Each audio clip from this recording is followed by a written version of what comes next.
Alright, the next thing we're going to do here is begin to prepare to assemble this block together. I already blew all the little holes out with air pressure.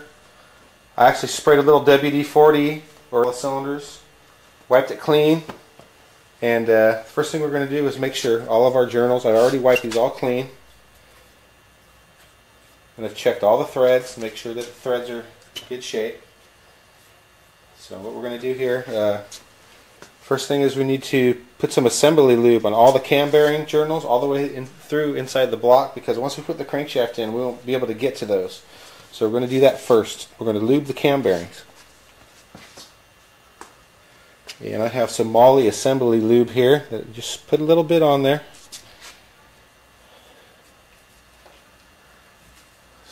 Dab it with your finger.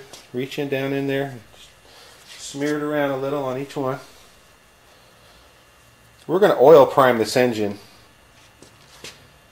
after we're done assembling it here. So this is pretty much just to protect it while we're assembling it. I think a lot of this will get washed away when I oil prime it. Okay, got our grease on the cam journals.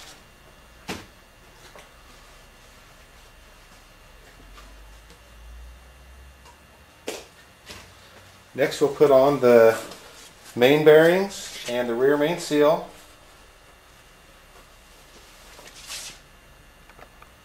We're going to open up our pack of main bearings, and I usually open it from the back side of the bearing. That way you can't scratch the bearing.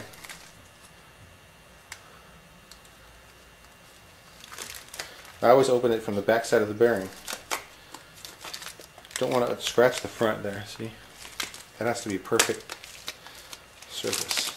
So anyhow, the hole in it is going to go in the block. You see your oil pressure hole right there?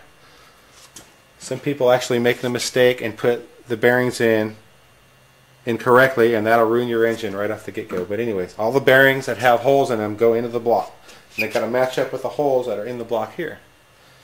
So this is your rear bearing, and we're going to put this in.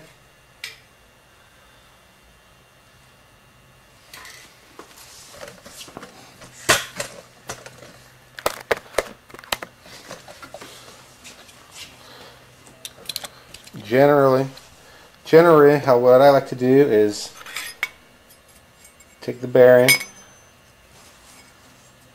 line up your notch. There's a little notch there, and try to just get surface to surface, just about where it's supposed to be.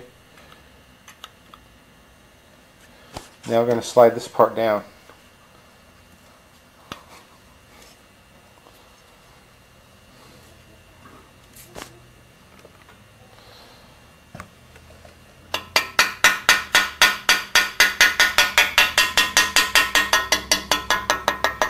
See, sometimes you need to tap it in, and I'm just using the plastic, anything plastic will work fine, and that's going to get it nice and level where we want it.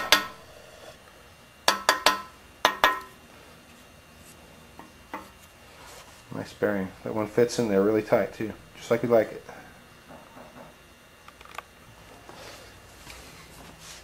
Alright, as I noted before, all of these bearings have the oil pressure hole tapped right through the bearing, so these are the ones that go in the block.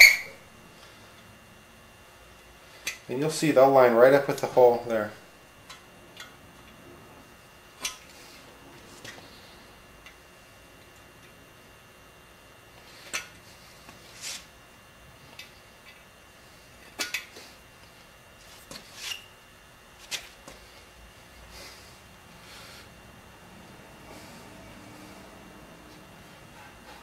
Actually, these fit in there perfect. Just like to tap them to make sure they're level.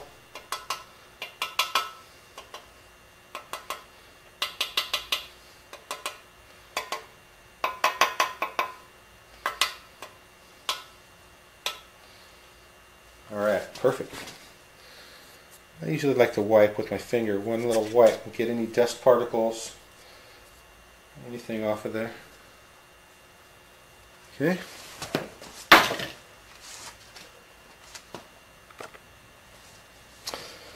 Okay, well now we're going to install the rear main seal. This is the rear main seal, and we're going to install that next. And it does have a front and back. Now if you look at it from this angle, you can see it has a little oil lip, and that will be the rear of the engine. Any oil pressure or any oil flow will have to go that way, and actually will help close the oil seal. So anyways, this is inboard, that is outboard. And I'm going to show you a special way to install this that most people don't know about. So I make sure my oil seal is pointing inboard this way, and I'm going to install it right on the little tab, but I'm going to leave it sticking up, oh, say 1/4 inch on one side. If you can see that. See how that little part's sticking up higher than the block? And that'll help seal the seal. When you put the bearing cap on and the other half of the seal, it's going to have to go around that little groove and everything, and it's such a tight fit it'll probably never leak. So anyway, that's a little trick I've learned all through the years. Make sure that all these little areas are clean so your bearing cap fits on tightly. Okay, so anyway, we have a rear main seal in and all our main bearings. We're going to put some assembly lube on that.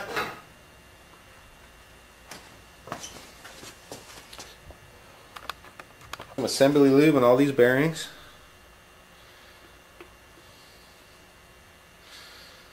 And I'm usually just pretty generous with this stuff. Don't want to put anything on dry.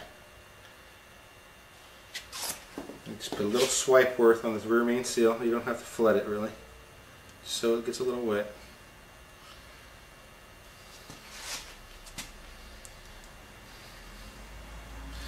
Make sure every little part gets wet though.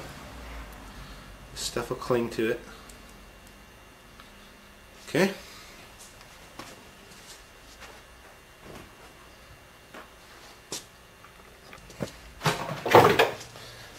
Alright, now we're going to install the crankshaft. And now the crankshaft here was already machined and like clean, like brand new. I put some assembly lube actually on the crankshaft journals. And I'm going to set this in there, try to get it in there square and straight and very gentle. Just let it down there and it fits right just like that.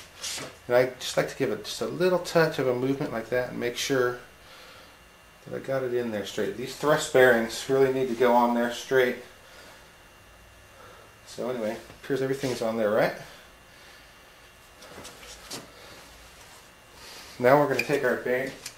We've got our main bearing already here. As you can see, I left the rear main seal sticking out a little bit on one side. It's going to go on. This is the inward part of the engine. That's the back of the engine. This is the back of the engine. It's going to go on just like this. So you can see. Anyway, just being that I left that little bit hanging out is going to prevent an oil leak in the future. So we're going to put some assembly lube on here. Make sure it gets wet, especially on the sides here of the thrust bearing. And then just a little dab on the seal. Just enough to get it wet. And set it down on here. And you'll feel it go right in the slot like it's supposed to. Right on there. Now as we're installing these bearing caps across this crankshaft, we're not going to fully tighten anything yet. We're just going to get everything snug with a small 3/8 ratchet. And once we have the whole crankshaft installed, we'll go ahead and torque it one journal at a time and give it a test spin every time. Make sure everything fits right. You have to do that during the whole process. These have to go on evenly. You can't tighten one side faster than the other. You have to go evenly, a little bit here, a little bit there. And they'll go on square. So I got that on, and just to make sure already that it's not too tight or anything, I just like to give it a little touch. Try to turn it, see? It turns real easy. I mean, we don't want to rotate it yet. So we'll continue and put the next bearing cap and so on and so on and so on. Do all the bearing caps. Torque them by hand. Give it a few little spins. And then we'll go through the torque sequence with the torque wrench to tighten them all on permanent. Alright, well now we're going to torque all of our bearing cap bolts. First of all, let me show you what I've done here. I've installed all the bearing caps and all the bearings, hand tightened them with a 3/8 ratchet, and also, like I told you before, I check it and make sure it spins by hand each time I put a new part on. Okay, now I've installed one of the flywheel bolts in the snout of the crankshaft, and we're going to use that to turn it while we're working on the engine. And I'll put a wrench on there, right there. See how easy that turns? Actually, this engine fits pretty well. I can spin it with one finger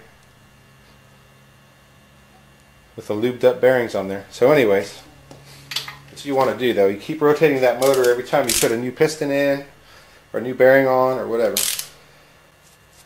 Now the torque specifications on this call for 70 pounds on your center long bolts and 65 pounds on the outer shorter bolts, and we have 6 of the shorter bolts out here.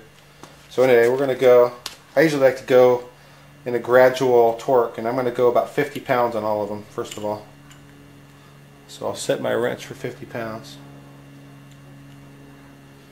Right there.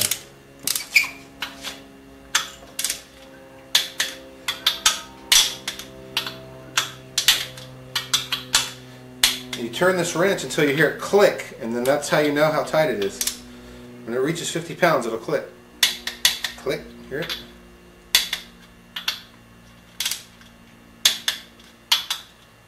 All of those. And always test it. Turn it again. Still turns nice.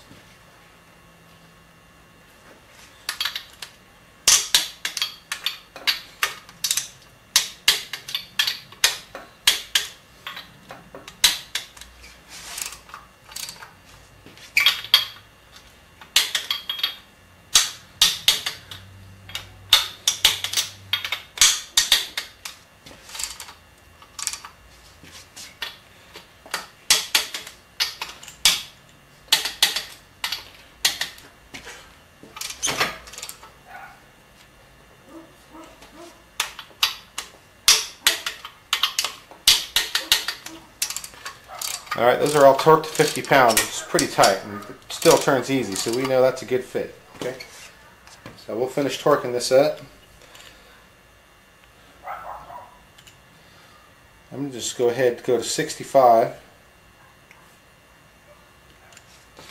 Torque all of them at 65.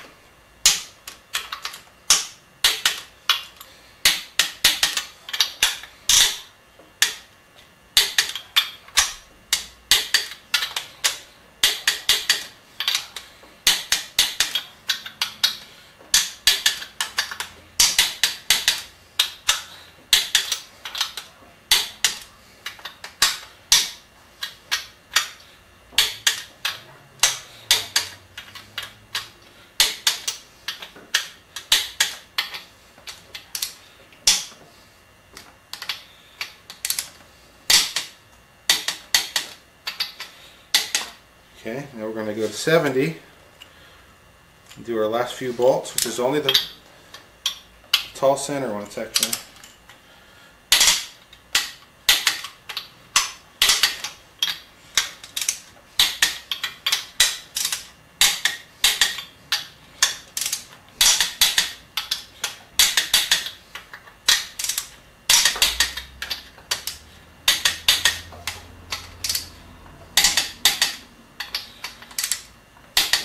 That's it. All fully torqued. Just give her a spin. She's good to go. So next we're going to start putting some pistons in, and naturally we'll start on number 1.